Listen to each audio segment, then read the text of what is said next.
Bismillahirrahmanirrahim. Assalamualaikum warahmatullahi wabarakatuh. Alhamdulillahirabbil alamin wa bihi nasta'in wa ala umuri dunya waddin. Wassalatu wassalamu ala asyrofil anbiya'i wa mursalin wa ala alihi washabihi ajmain, amma ba'du. Puji syukur kehadirat Allah Subhanahu wa taala yang telah memberikan rahmat, taufik dan hidayahnya. Sholawat serta salam semoga kita tercurahkan kepada Nabi Muhammad SAW yang telah membawa kita dari zaman kebodohan menuju zaman modern seperti saat ini. Pada kesempatan hari ini saya akan memberikan pidato yang berjudul Dampak Perekonomian Warga COVID-19.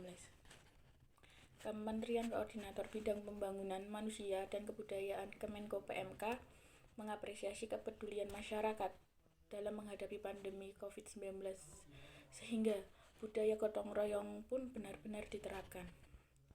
Deputi Bidang Koordinasi Pemberdayaan Masyarakat, Desa dan Kawasan Kemenko PMK, Sony Hari B. Harmadi mengatakan kepedulian masyarakat di tengah pandemi virus corona ini sejalan dengan imbauan Presiden Joko Widodo agar masyarakat Indonesia terus mengaungkan semangat kegotong royongan di tengah pandemi COVID-19. Menko PMK Pak Muhadjir Effendi selalu menekankan pentingnya partisipasi masyarakat bersama pemerintah dalam melewati tantangan yang tidak mudah ini, kata Sony Hari B. Harmadi di Jakarta. Ia mengatakan di tengah tantangan menghadapi pandemi COVID-19, kepekaan hati dan solidaritas masyarakat Indonesia terus diuji. Namun, Kemenko PMK tetap bersyukur karena beragam bentuk kepedulian sosial hadir di masyarakat dalam menyikapi warga yang terinfeksi COVID-19 maupun yang berdampak secara sosial ekonomi.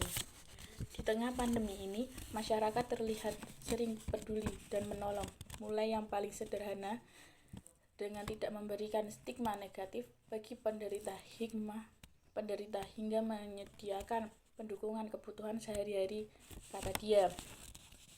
Masyarakat yang menerapkan gotong royong di tengah pandemi corona patut ditiru dan sudah dilakukan rakyat Indonesia dari Aceh hingga Papua. Seperti di wilayah Desa Mojopurno di Magetan, Jawa Timur, mereka memberikan dukungan fisik maupun mental pada warga selama sosial mandiri karena COVID-19.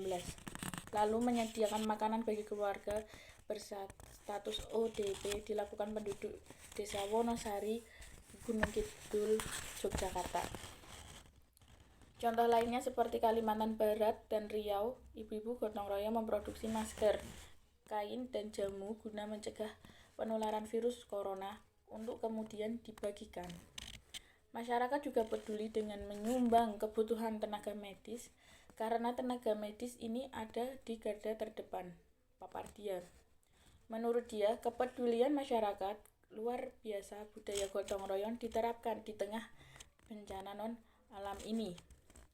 Ini sebuah bukti dan ada faktanya bahwa Indonesia telah mendapat predikat sebagai negara paling dermawan di dunia berdasarkan survei lembaga amal Inggris Charities Aid Foundation (CAF). Pandemi COVID-19 ini memang telah menjelma dan krisis kesehariannya menjadi krisis sosial ekonomi. Namun gotong royong masyarakat Indonesia telah membuktikan kita sebagai bangsa besar yang peduli dan kuat. Kita optimis mampu melewati masa sulit pandemi ini secara baik bersama-sama. Tutup Sony. Sebagai negara ekonomi terbesar kedua di dunia, merosotnya ekonomi Tiongkok karena pandemi COVID-19 tentu saja berdampak terhadap perekonomian global.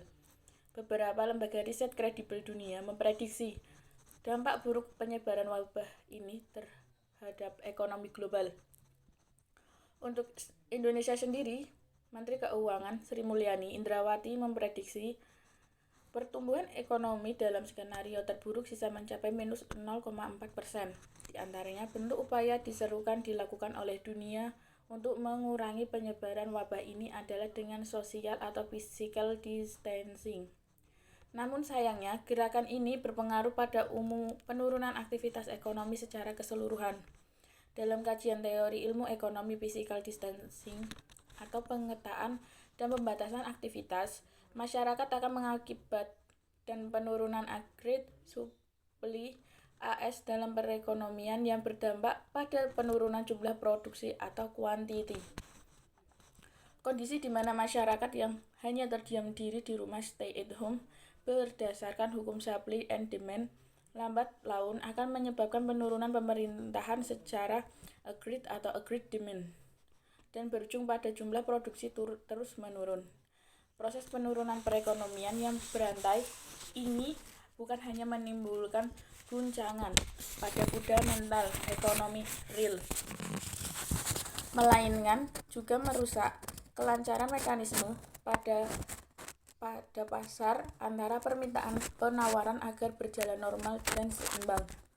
Mengingat bahwa aspek-aspek vital ekonomi supply, demand, and supply chain telah terganggu, maka dampak krisis akan dirasakan secara merata ke seluruh lapisan atau tingkatan masyarakat.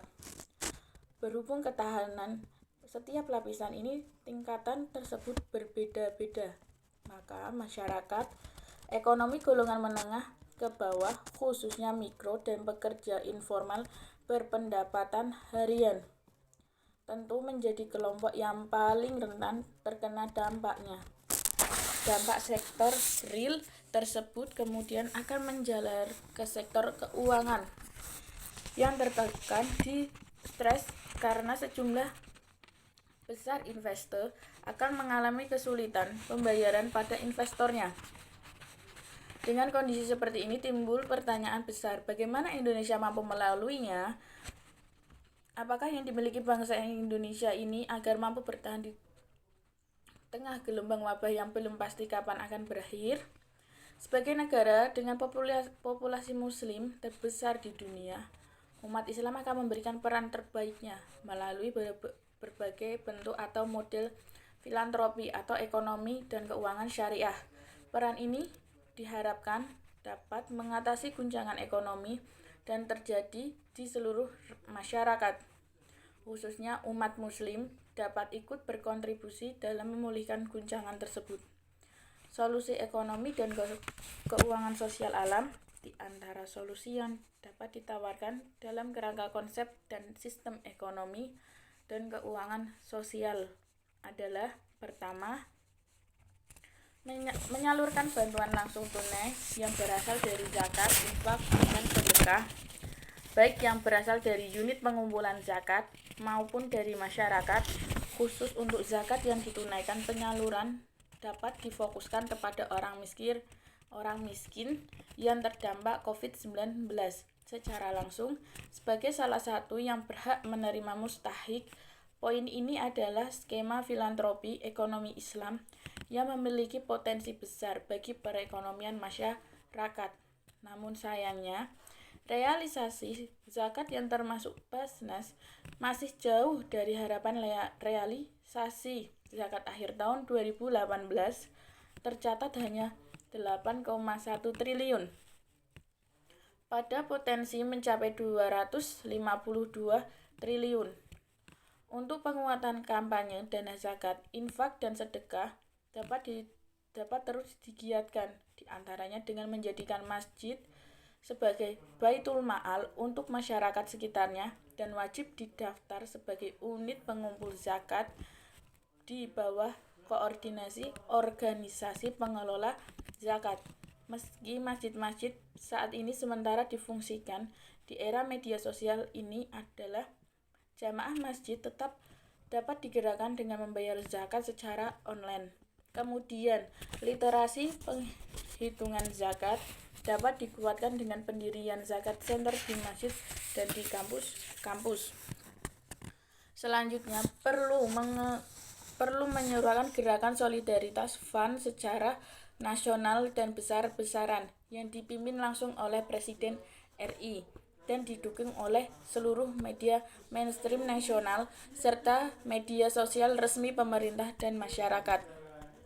Kedua, penguatan wakaf uang baik dengan skema wakaf tunai, wakaf produktif, wakaf linked sukuk diperlukan ditingkatkan pada wakaf Indonesia.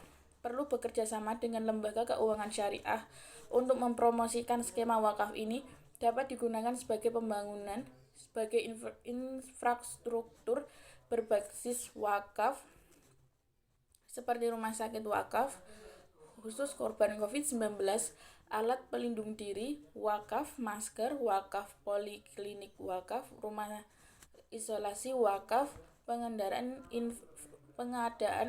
ventilator wakaf, universitas wakaf, dan manajemen wakaf harus dilakukan secara profesional sehingga wakaf dapat dimanfaatkan secara berkelanjutan.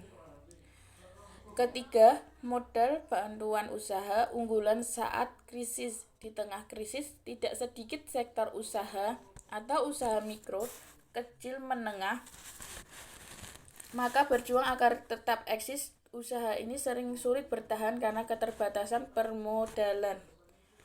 Keberadaan UMKM sebagai kelompok non-muzaki adalah kelompok yang sangat rentan untuk jatuh ke dalam jurang kemiskinan dan kebangkrutan karena goncangan atau hantaman ekonomi. Oleh karena itu, pemberian modal pada usaha dijadikan sebagai sarana mengurangi dampak krisis. Pemberian modal ini dapat dilakukan dengan beberapa alternatif kebijakan, seperti pemberian stimulasi, tambahan relaksasi perbankan syariah, restrukturisasi atau penangguhan pembayaran kredit pembiayaan syariah selama beberapa bulan ke depan. Pemberian pemodalan perbankan atau lembaga keuangan syariah ini perlu didukung dan dikuatkan dengan pendamping sehingga dapat dipertanggungjawabkan. Demikian pidato dari saya. Apabila ada kurang atau lebih saya mohon maaf. Wassalamualaikum warahmatullahi wabarakatuh.